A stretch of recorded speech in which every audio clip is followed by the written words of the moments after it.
तो फिल्म शुरू होती है और हमें साल 1995 दिखाया जाता है। यहाँ हम 4 दोस्तों को देखते हैं जो पहाड़ों पर हाइकिंग करने आए थे।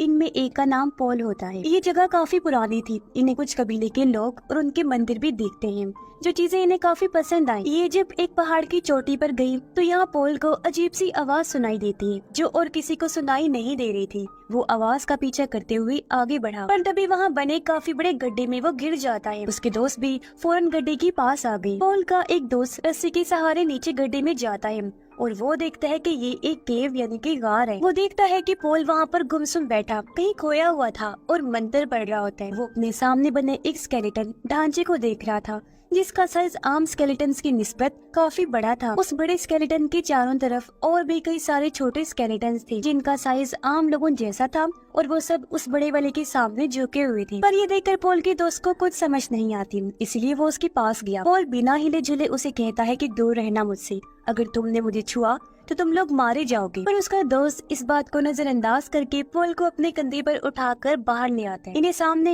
एक लकड़ी का बना हुआ घर दिखाई दिया, जिसके अंदर ये पॉल को ले आते हैं। यहाँ बर्फ पड़ना शुरू हो गई थी, यानी कि ये चारों लोग अब यहाँ से नहीं निकल सकते थे। अब पॉल के पास अपनी एक दोस्त को छोड़ के 2 दोस्त बाहर जाते हैं खाने का इंतजाम करने के लिए। पॉल अभी भी अपने होश में नहीं था। पॉल की दोस्त देखती है कि उसने हाथ में म्यूजिक बजाने वाला इंस्ट्रूमेंट पकड़ा हुआ है, जिसे उसकी दोस्त लेकर बजाने लगती है। कुछ देर बाद जब वो बाहर आई तो उसे बर्फ में अजीब सा काला साया दिखाई देता है, जो उसकी तरफ ही बढ़ रहा था। उसकी दोस्त अपनी जान बचाने के लिए वापस घर के अंदर आ गई और दरवाजे को बंद कर देती है। वो साया इनके घर तक आकर दरवाजे पर दस्तक भी करता है, जिससे वो काफी डर जाती है, मगर कुछ देर बाद वो चला गया। अब जब इनके दोस्त आए तो पॉल की वो दोस्त इन्हें बता देती है कि मैंने बाहर किसी डरावने साये को देखा। पर दोनों कहते हैं कि बाहर तो कोई भी नहीं है, लेकिन वो अभी भी काफी डरी और बौखलाई हुई थी। अब ऐसे यहाँ इनका दूसरा दिन हो जाता है। रात होने पर सब सो जाते हैं, लेकिन आधी रात को पॉल उठकर अपने उसी दोस्त के कान में कुछ कहता है जो उसके साथ रुकी थी। अब जैसे ही सुबह हुई ये लोग देखते हैं कि पॉल घर पर नहीं है। कोई भी नहीं जानता था कि वो कहाँ गया, पर जब इन्होंने बाहर की तरफ देखा तो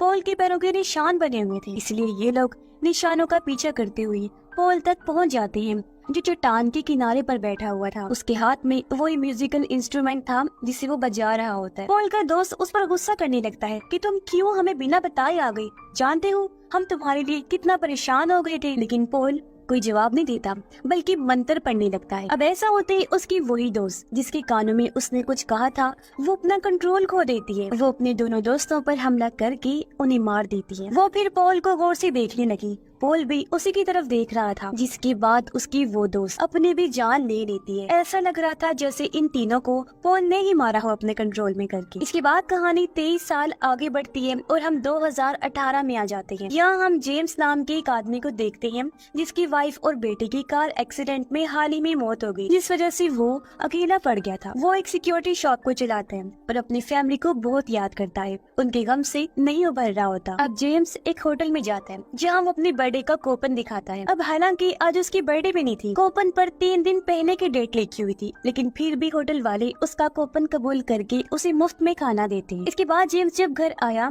तो उसके दोस्त की बेटी, जिसका नाम अमेंडा था, वो उससे मिलने आती। दोनों एक दूसरे से अपना गम बांटते हैं, क्योंकि आज के दिन अमेंडा के डैड और जेम्स की वाइफ और बेटे की मौत हुई थी। अमेंडा की मॉम को भी जेम्स जानता है और अब अमेंडा जेम्स को ही अपने डैड की जगह समझती है। वो पॉल को कहती है कि अपने डैड की मौत के बाद मैं पूरी तरह से टूट गई, लेकिन फिर मुझे समझ आ गई कि ये पूरी दुनिया सिर्फ एक ख्याल है, ये हकीकत में नहीं है। सच्चाई सिर्फ हमारी सोच में होती है। जिस बारे में हम बहुत ज्यादा सोचते हैं ना, अपना पूरा ध्यान लगाते हैं, वही चीज हकीकत में हमारे साथ हो जाती है। जो कहने के बाद अमेंडा वहाँ से चली जाती है। अगली सुबह हम अमेंडा की मॉम को देखते हैं। वो जब उसके कमरे में जाती है तो अमेंडा वहाँ नहीं होती। मॉम उसे बाथरूम में चेक करने जाती है, जहाँ भी अमेंडा तो नहीं होती, लेकिन शीशे पर एक मैसेज लिखा होता है, the empty man made me do it, यानी एम्प्टी मैन ने मुझसे ये करवाया है।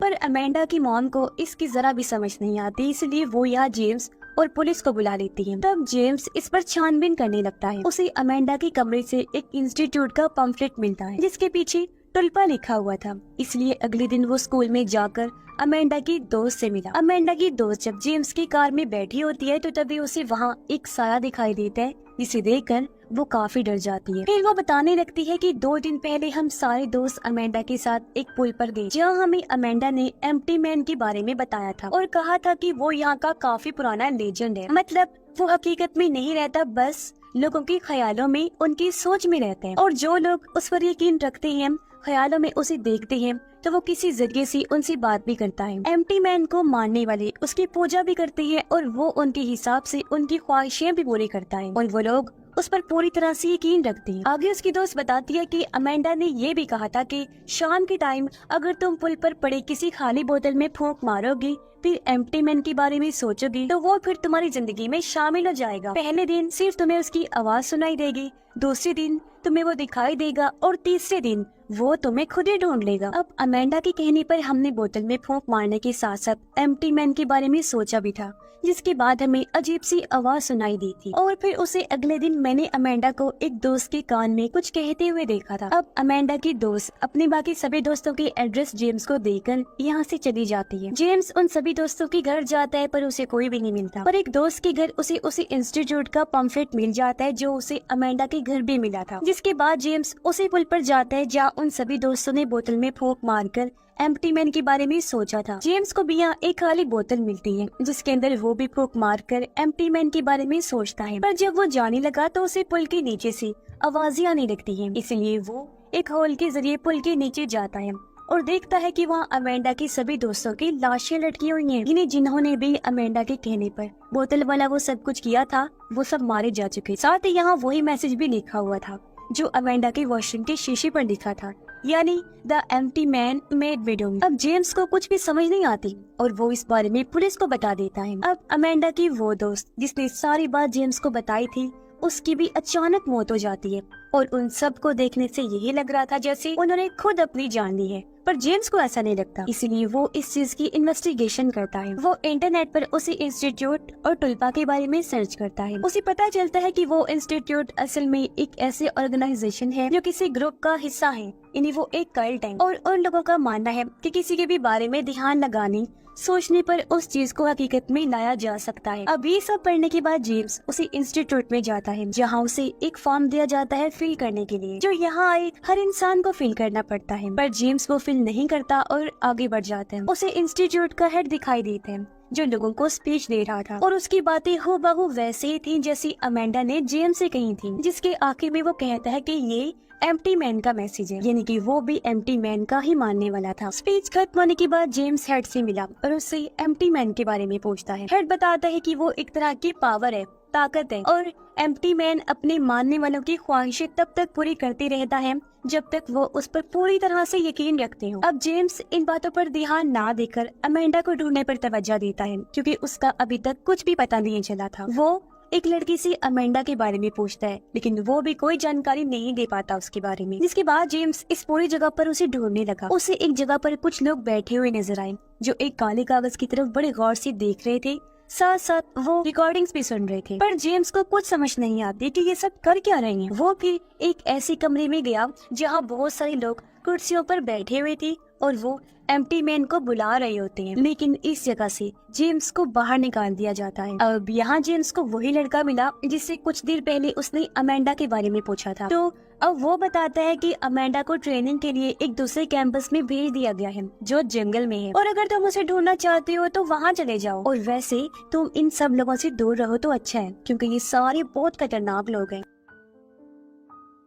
अब जेम्स को कैसे भी करके अपनी दोस्त की बेटी अमेंडा को ढूंढना था, इसलिए वो उसी जंगल में चला जाता है। उसे एक कैबिन मिलता है जिसके अंदर जाने पर बहुत सारी फाइल्स पड़ी हुई थी। उन्हीं में से एक फाइल अमेंडा और जेम्स की भी थी, लेकिन जेम्स की फाइल पूरी तरह से खाली होती है। जेम्स एक दूसरे कमरे में गया जहाँ बहुत सारे वीडियो कैसेट्स पड़े हुए थे। उनमें से एक को प्ले करके जेम्स देखने लगता है जहाँ एक आदमी पर कुछ लोग अजीब तरह का एक्सपेरिमेंट तजुर्बा कर रहे थे, जिसके बाद उस पर जादू भी किया जाता है। ऐसा लग रहा था जैसे उस आदमी के अंदर ये किसी को लाना चाह रहे हैं, और फिर अगले ही पल उस आदमी के अंदर वो आ भी जाता है। अब देखते ही देखते रात हो गई। जेम्स को बाहर से आवाजें आने लगती है। वो जब चेक करने गया तो बहुत सारे लोग आग के चारों तरफ मंत्र पढ़ते हुए घूम रहे थे। जेम्स उन्हें गौर से देख रहा था और अब आग अचानक से आसमान की तरफ जाने लगती है, जो देख पूरी तरह जेम्स घबरा जाते हैं। पर वो सारे लोग जेम्स को देख चुके थे। उसे मारने के लिए वो जेम्स की तरफ बढ़ने लगते हैं, पर वो अपनी जान बचाने के लिए गाड़ी लेकर यहाँ से भाग निकलता है। वो सीधा पुलिस स्टेशन आया और उस ऑर्गेनाइजेशन के बारे में पुलिस को बता देता है, पर कोई भी उसकी बात पे यकीन नहीं करता। इसलिए अब वो अमेंडा की मॉम के पास आता है। उन्हें बताता है कि अमेंडा एक ऐसे कल्ट का ग्रुप का हिस्सा है जो एम्प्टी मैन पर यकीन रखते हैं और उसकी पूजा करते हैं। तभी जेम्स के पास कॉल आती है और कोई उसके कानों में सीटी बजाता है। फोन रखने के बाद जेम्स अमेंडा की मॉम को बताता है कि कल्ट के लोग बहुत खतरनाक हैं, वो एम्प्टी मैन के लिए कुछ भी कर सकते हैं और उन्होंने ये उन सभी बच्चों को मारा है। तुम्हारी भी जान को खतरा है, इसलिए मैं तुम्हें किसी सेफ जगह पर ले जाना चाहता हूँ। इतना कहकर जेम्स उसे अपने साथ ले गया। असल में ये दोनों एक दूसरे से प्यार करते थे,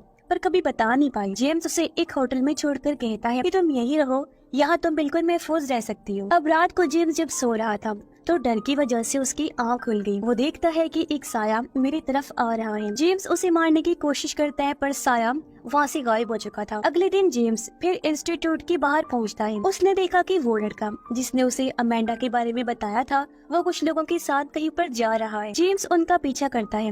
वो लोग एक हॉस्पिटल में आते हैं, तब उनके पीछे जेम्स भी अंदर चला जाता है। वो देखता है कि वो सारे लोग एक आदमी के सामने झुक गए हैं, जो बेड पर पड़ा है और पिछले कई सालों से कोमा में है। जेम्स को कुछ समझ नहीं आती, इसलिए जब वही लड़का बाहर निकलता है तो जेम्स उसे पकड़ लेता है। वो उसे बुरी तरह पीट कर पूछता है कि तुमने मुझे जंगल में क्यों भेजा था। तब वो लड़का बताता है कि मुझे मेरे ग्रुप वालों ने ऐसा करने को कहा था कि तुम उस जंगल में जाओ। जेम्स बेड पर पड़े उस आदमी के बारे में पूछता है। तब वो लड़का बताता है कि एम्प्टी मैन उस आदमी के जरिए हमसे बात करता है, पर जेम्स को कुछ समझ नहीं आती, इसलिए वो अगले दिन दोबारा इंस्टीट्यूट आया। वो अब उस जगह पर जाता है जहाँ सारी फाइल्स रखी हुई थी। उसे वहाँ 14 नंबर की फाइल मिलती है जो सबसे अलग पड़ी थी। और अब जैसे जेम्स इस फाइल को खोलता है तो वो पूरी तरह से हैरान रह जाता है, क्योंकि ये और किसी की नहीं बल्कि जेम्स की ही फाइल थी, जिसमें उसकी फैमिली के बारे में सारी जानकारी थी और उसका वही बर्थडे वाला कूपन भी था जो 3 दिन पहले उसने इस्तेमाल किया था फ्री का खाना खाने के लिए। जेम्स की तस्वीर में थी, जो देखकर वो पूरी तरह से हैरान रह गया, लेकिन ये सब उसकी समझ से बाहर था, इसलिए वो दोबारा उसी हॉस्पिटल में आता है। वो उस कोमा वाले आदमी को गौर से देखता है, फिर रिसेप्शन पर जाकर लेडी से पूछता है कि वो आदमी कौन है। वो औरत कहती है कि मुझे नहीं पता वो कौन है, वो पिछले 23 सालों से कोमा में पड़ा है। और अब जब जेम्स उस आदमी के कमरे में जाता है तो वो देखता है कि अब यहाँ पर अमेंडा भी है, जो उस आदमी की देखभाल कर रही थी। जेम्स उससे पूछता है ये आदमी कौन है। अमेंडा बताती है कि एम्प्टी मैन अपने लिए 500 सालों में एक ऐसे इंसान को चुनता है जिसके जरिए एम्प्टी मैन हमसे बात करे, और पिछले 23 साल से इसके जरिए ही एम्प्टी मैन हमसे बात कर रहे हैं, क्योंकि ये भी उसका चुनाव है।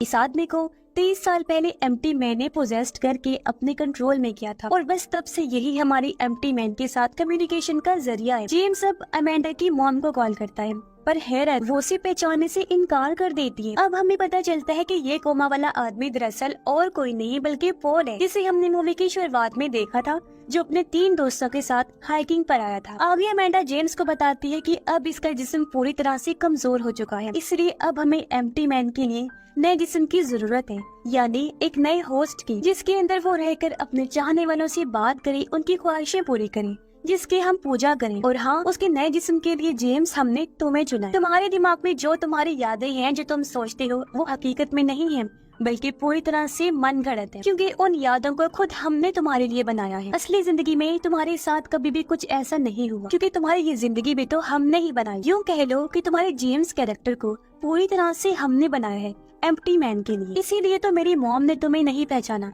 क्योंकि वो तुम्हें जानती ही नहीं, कभी उसके साथ तुम्हारा टाइम नहीं गुजरा। और जो तुम सोचती थी कि मेरी मॉम और तुम एक दूसरे से प्यार करती हो, वो याद भी मैंने ही तुम्हारे दिमाग में बनाई थी, क्योंकि एम्प्टी मैन का जो नया होस्ट हो, उसके अंदर इस तरह के जज्बात, साथ साथ खौफ और शर्मिंदगी, एहसास, ऐसी चीजें होना बहुत जरूरी है, क्योंकि वही जिस्म एम्प्टी मैन के लिए बिल्कुल परफेक्ट रहते हैं, जिसमें एम्प्टी मैन समा सकता है, क्योंकि ये जज्बात उस इंसान को मजबूत बनाते हैं, इसलिए वो इंसान एम्प्टी मैन को सह पाता है। और इस तरह के जिस्म को ही टुल्पा कहते हैं। और अब से तुम हमारे नए टुल्पा हो। और अब जेम्स तड़पने लगता है, उसका दिमाग पूरी तरह से उस जगह पर चला जाता है जहाँ आज से 23 साल पहले पॉल उस स्केलेटन के सामने बैठा हुआ था। और अब देखते ही देखते एम्प्टी मैन जेम्स को भी पोजेस्ट करके पूरी तरह उसके अंदर चला जाता है और उसे अपने कंट्रोल में कर लेता है, पर इस वजह से जेम्स बेहोश हो जाता है। होश आने पर वो अपने घर चला जाता है, जहाँ उसे पूरी तरह से यकीन हो गया था कि अब मैं सच में इंसान नहीं रहा बल्कि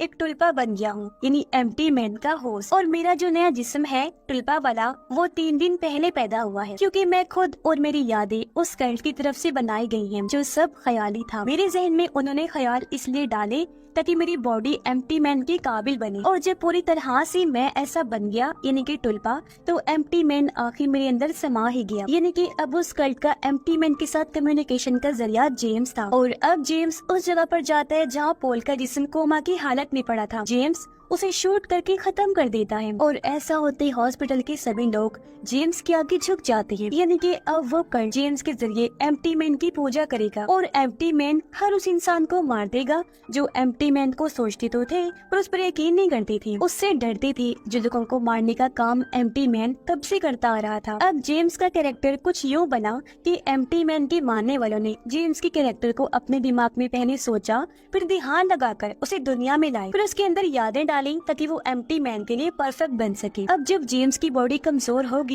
तो होस्ट के लिए ये फिर से किसी को अपने दिमाग में क्रिएट करेंगे और उसे दुनिया में लाकर एम्प्टी मैन के साथ कम्युनिकेशन का जरिया उसे बनाएंगे, और उनका ये सफर हमेशा ऐसा ही चलता रहेगा। और इसी के साथ ये फिल्म भी इधर ही खत्म हो जाती है।